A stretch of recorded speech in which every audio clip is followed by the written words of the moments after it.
في 16 نوفمبر 1955 رجع محمد الخامس للمغرب والمفاوضات مازال مستمرة، بحيث غادا تنتهي بتاريخ 18 نوفمبر 1956 تاريخ إعلان استقلال المغرب. وفي هذا التاريخ محمد الخامس غادي يعين رجل الثقة ديالو مبارك البكاي على رأس الحكومة، وغادي يقترح على المهدي بما أنه حاذق في الرياضيات باش يشد وزارة الاقتصاد والمالية ويوري المغاربة حنت يديه. المهدي غادي يطلب من الملك يعفيه من الدخول للحكومة بدعوى أنه زاهد فيها وكان كيعمل فقط من أجل الوطن وباغي ما يتحسبش عليه، كان كيناضل باش يحكم. وغادي يطلب من محمد الخامس الله يرحمه يعين بعض صحابه وزراء، ومنهم صاحبه الحميم عبد الرحيم بوعبيد كوزير الاقتصاد والمالية في أول حكومة، وداك الشيء اللي دار بالفعل محمد الخامس. لكن المهدي غادي يقول للملك بأنه بغى يكون ممثل الشعب في مجلس نيابي ويخدم الدولة بمراقبة ومحاسبة الحكومة. وهنا كنلاحظوا القفوزية ديال المهدي، هو بغى برا الحكومة حيت عارف أن أي حكومة كتكون في أي بلاد إلا وكتضطر أحيانا مكرهة تاخذ قرارات لا شعبية اللي يمكن تغضب الشعب، وأي برلماني يمكن يحل فمه وينتقدها.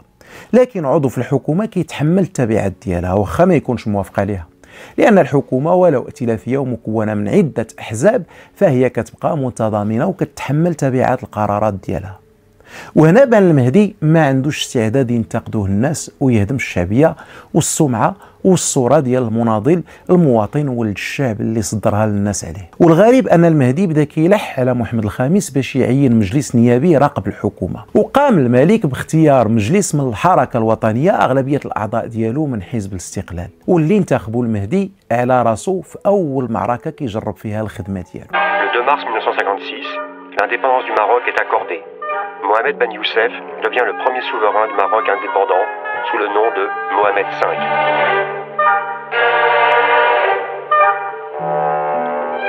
Une assemblée consultative et un gouvernement de coalition sont mis en place. Mehdi Ben Barka, autrefois professeur de mathématiques du prince Hassan, fils du roi, décline toute responsabilité dans le gouvernement, mais accepte un siège à l'Assemblée, dont il deviendra peu après le président. هذا المجلس هو المجلس الوطني الاستشاري، وبدا المهدي كينتقد سياسة الحكومة ويكسب عطف الناس، واستمر في اللقاءات مع جميع قوى الشعب بحال كما كان كيدير ديما. وبنفس الطريقة بدا كيتصل حتى ببعض أعضاء جيش التحرير اللي خرجوا على طوع محمد الخامس الله يرحمه ملي طالبهم يحطوا السلاح ويلتحقوا بالقوات المسلحة الملكية اللي تأسست تحت الرئاسة الفعلية لمولاي الحسن. عصاو محمد الخامس وكان عددهم وعدتهم ذيك الوقت أكثر من عدد القوات المسلحة الملكية النظامية، بدعوى أن مفاوضات إكس ليبان كانت خيانة وفرنسا فرضت فيها شروطها على المغرب. المهدي واخا كان عضو في نفس المفاوضات مشى مع الطرح ديال هاد العصاة من جيش التحرير باش يكسبهم، وقال لهم حرفيا كان اعترف أن مفاوضات إكس ليبان كانت فيها أخطاء كبيرة، حيث المهدي كان كيلعب لعب كبير وباغي يكون صاحب كل شيء. وهنا واحد المغربي حتى هو ذكي بزاف غادي يقرا المهدي ويخرج ليه من الجن، حيت هو اللي غادي يفشل ليه كاع المخططات ديالو من بعد، وهو اللي عرف يديشيفري الكود ديالو مزيان ويعرفو غادي بعيد في السياسة ديالو، خصوصا ملي وصلوا محتوى الخطب والانتقادات ديالو للحكومة والملكية ومجاملته لكل واحد ما عجبوش الحال واخا يكون ماشي منطقي. هذا المغربي المطور هو الأمير مولاي الحسن الله يرحمه، اللي غادي ينبه محمد الخامس من الطموحات ديال بن بركة وفين غادي يوصل بها. الحقيقة الملك محمد الخامس كان إنسان طيب وما خطاش كلام مولاي الحسن بجدية، لكن غادي توقع واحد الحادثة فوتوكوبي على السيناريو اللي كان كيحضر مولاي الحسن ملك المغرب محمد الخامس منه في تونس الشقيقة، حيت بن بركة ديال تونس اللي هو الحبيب بورقيبة غادي يعزل الباي ديال تونس بنفس الخطة اللي كان غادي فيها بن بركة. الحبيب بورقيبة سنة 1957 بعد ما تغلغل في الشعب التونسي وتحالف مع نقابات العمال بتونس واستغل علاقته الطيبة بمحمد الأمين باي تونس اللي كان كيستقبلوا في القصر ديالو بحال واحد من أفراد العائلة ديالو. بورقيبة قنع باي تونس بالدعوة لانتخاب مجلس قومي تأسيسي باش يوضع دستور للبلاد تكون فيه باية تونس دستورية معززة مكرمة تسود ولا تحكم، الشيء اللي وافق عليه باي تونس. وملي دارت الانتخابات سيطر على المجلس القومي التأسيسي نواب من حزب بورقيبة الحزب الحر الدستوري ونواب النقابات العمالية المتحالفة مع بورقيبة، وعوض ما يناقشوا وضع لبنة دستور جديد خرجوا بيان إلغاء الملكية أو الباية من تونس وإعلانها جمهورية مع تنصيب الحبيب بورقيبة رئيس الجمهورية. وفي نفس اليوم الإعلان اعتقل بورقيبه صديقه محمد الامين بيتونس، واحتل وطرد العائله ديال الباي من القصر بلا ما يخليهم ياخذوا اي متاع ولا لباس، وشردهم في احياء تونس للبحث عن مأوى. في الوقت اللي دخلت الزوجه ديال بورقيبه وسيله واختها للقصر كتمتع بمجوهرات وفراش العائله المالكه وممتلكاتها. محمد الخامس تألم المصير باي تونس بزاف وخدا نصيحه الامير مولاي الحسن بجديه، وبدا كيتلكك في تعيين مجلس تاسيسي لوضع دستور للبلاد. وملي غادي يجي المهدي يعرض على محمد الخامس مشروع بناء طريق الوحده اللي غادا تربط شمال المغرب اللي كان مستعمره اسبانيا بوسط المغرب اللي كان فيه الاستعمار الفرنسي، وقال ليه باللي غادي يجمع 11,000 شاب من مختلف نواحي المغرب للمشاركه في بناء الطريق، وكذلك باش يأطرهم بندوات وخطب ودروس تلقى على اسماعهم مساء طيله مده بناء الطريق. هنا الامير مولاي الحسن حتى هو غادي يطلب الاذن من محمد الخامس باش يسمح ليه يتطوع شخصيا في بناء طريق الوحده الى جانب شباب المغرب، وياخذ معاه مجموعه من ضباط الجيش يأطروا حتى هما الشباب ويحضروا في ندوات بن بركه وصحابه اللي باغيين يأدلجوا معاهم الشباب. وداك الشيء اللي كان. كتعرفوا الطرق كاين كثيره في المغرب، ولكن هذه علاش اخترناها وعلاش مفيده؟ لجوج الاسباب. اولا لانها كتربط ما بين الشمال والجنوب وكتوحد الكسده ديال المغرب. وثانيا لانه درناها مدرسه فين نجمعوا جميع الشبان ديال المغرب باش حلوا دماغهم وتعلموا هذه الافكار الجديده اللي غادي يوصلوها لمحلاتهم. هذا علاش هذه الطريق هذه.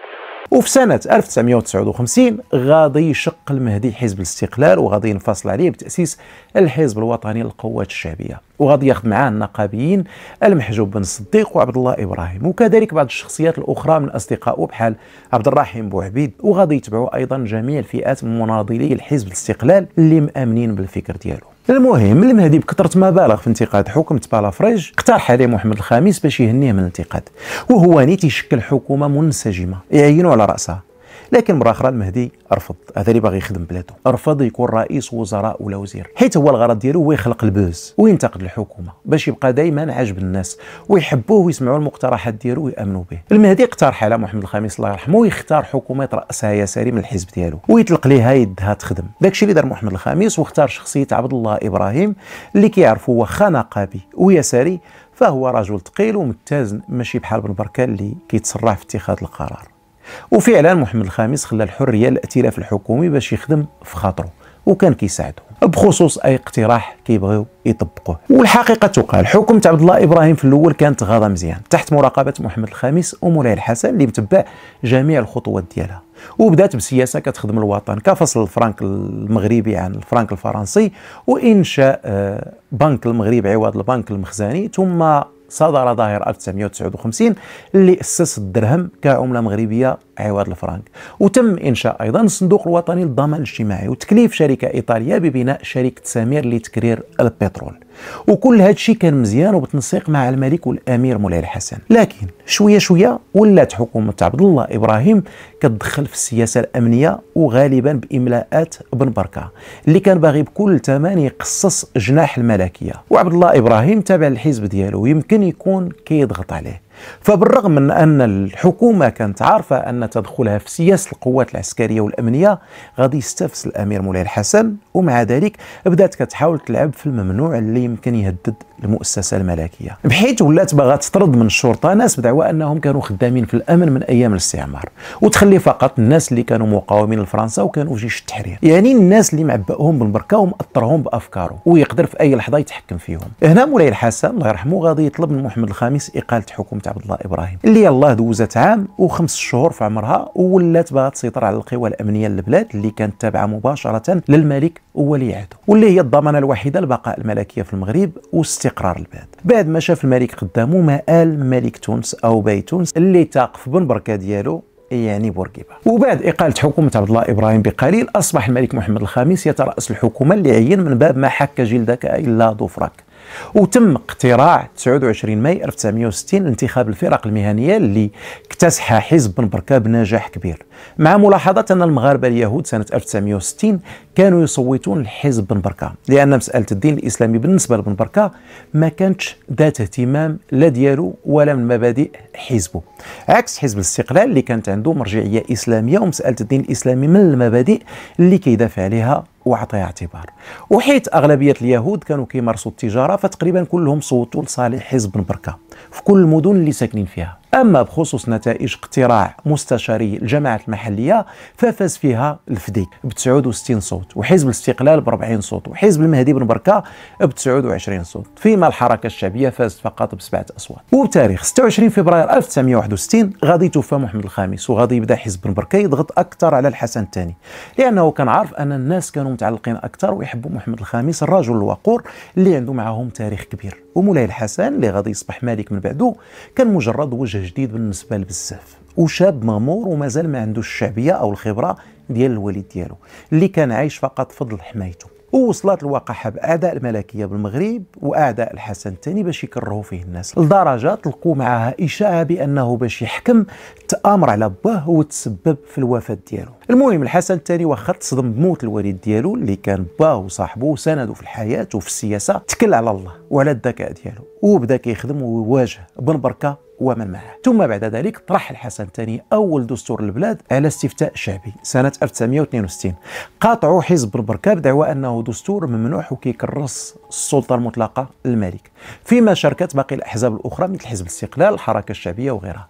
والنتيجه كانت بالموافقه على الدستور ب 84%، وهي نتيجه كتعلن نجاح الحسن الثاني وفشل وخيبه امل بن بركه في الوصول لهدفه البعيد اللي كان هو وضع دستور يعزل الملكيه ويخليها بلا سلطات باش بن بركه يتمكن من الاستفراض بالحكم بوحده. وحتى وان كان كيبين راسو خدام فقط لمصلحه الوطن وهدفه هو خدمه وطنه وانقاذه من الرجعيه والامبرياليه وتقاسم الثروات، لكن الاهداف ديالو السريه باينه وغادي تبان اكثر في القادم من الاحداث. قلت بعد صراعات كبيره غادا تجي انتخابات تشريعيه سنه 1963 اللي غادي يشارك فيهم بن بركه عن دائرة يعقوب المنصور وغادي ينجح، الا ان الحزب ديالو ما غاديش يكتسح البرلمان كما كان متوقع. وهنا الامن غادي يكتشف مؤامره ضد حياه الملك الراحل الحسن الثاني الله يرحمه، وغادي يعتقل الفقيه البصري باعتباره كيترأس التنظيم السري المسلح بحزب بن بركه والخلايا ديالو اللي حصلت وتحجز عندها السلاح واعترفت بمخطط البصري وبن بركه لاغتيال الملك. وكذلك تنظيم شيخ العرب حيث غادي تعتقل منه مؤمن الديوري ورباعته ويتقدم لجميع المحاكمه. واخا بقى بن بركه اللي كان فار خارج المغرب كيصرح بان الاعتقالات في صفوف اعضاء الحزب ما هي الا تلفيقات من نظام النيل من المناضلين وتضييق العمل السياسي على الحزب ديالو اللي في طريقه لتحقيق النجاح. الا ان الواقع كيقول انه بالفعل كانت هناك مؤامره تستهدف حياه المرحوم الحسن الثاني. فبالرجوع لشهادة الكاتب محمد لوما اللي كان من التنظيم المسلح التابع للفقيه البصري في حزب بن بركه في كتابه شيخ العرب، محمد لوما كيقول بان محمد الديوري سبق ليه نظم لقاءين بين شيخ العرب المبحوث عليه من طرف الامن وبين بن بركه. اللقاء الاول كان في الرباط سنه 1962 من اجل التنسيق بخصوص توحيد العمل المسلح ضد الملك، واللقاء الثاني كان بالدار البيضاء وخبر الشيخ العرب بن بركه بان الخلايا المسلحه جاهزه ووعدوا بن بركه بدوره باش يمكنوا من مليار سنتيم كمساعده للتنظيم ومن اجل التسليح ديالو. وهذه المؤامره كيأكدها حتى الصحفي المعروف حميد برادة اللي كان من خلايا حزب بن بركه المسلحه التابعه للفقيه البصري. وهذا كيثبت انه بالفعل كانت مؤامره دبرها بن بركه كتستهدف قتل الملك الحسن الثاني الله يرحمه، وان الاحكام اللي صدرت على بن بركه والبصري والديوري بالاعدام كانت احكام عادله ومستحقه اعتبارا الجرائم المرتكبه. Moi j'ai été recruté, je peux tout dire. J'ai été sollicité par mon ami Omar Bcheloun qui va être assassiné par la suite. Je n'étais pas contre le principe d'action violente. Je lui ai demandé de quelle action violente il s'agit, qu'est-ce qu'on va faire. Moi, je m'attendais, à cause de mes lectures plutôt chinoises et guévaristes, je m'attendais à une action longue dans les montagnes. Et je découvre, non, c'est une opération, on dira aujourd'hui chirurgicale. C'était un attentat, on devait assassiner le roi dans son lit. كنعرف انني نقدر نثير بهذه الوقائع حساسيه بعض الاخوه في اليسار، لكن هذا الواقع لا مفر منه. مباشره مور هذه الاحداث الجزائر استقلت وما غاديش تبغي ترجع المغرب الارض ديالو اللي خلاتها لها فرنسا كما اتفقت معاه ووعدته، وتنكر بن بلال افضل المغرب على الجزائر ورفض يناقش موضوع الارض ديالو. فكانت حرب الرمال سنه 1963، وفي ذيك الوقت اللي كيموتوا فيه الجنود المغاربه من اجل تحرير ارضهم تندوف والاراضي المغربيه، كيتصدموا المغاربه بصوت بن بركه كيطلع لهم من اذاعه القاهره فين كان هارب وكيندد بهجوم الجيش المغربي لاسترجاع الارض ديالو، كيوصف جهاد المغاربه باش يردوا الارض ديالهم بالتوسع الاستعماري الامبريالي، وكيتبنى القصه الجزائريه، وكيندد بسياسه الملك وهو ما اعتبره المغرب خيانه عظمى، وحكم على بن بركه بالاعدام للمره الثانيه. وفي الحقيقه واخا بن بركه وصحابه عياو ما يبرروا تهجموا على جيش بلادو وهو في حال حرب وكيموت ويتقاتل باش يحرر ارضه وماشي معتدي، فيبقى ان الشيء اللي قام به بن بركه ما هو الا خيانه تاكدت خصوصا بعد خروج بن بله اللي كان صاحبه مع مرور سنين في تصريح تلفزيوني مصور كيقول فيه. نخليكم تكتشفوا تصريح بن بله والفيديو وعلاقه بن بركه به انذاك، لكن في الحلقه القادمه.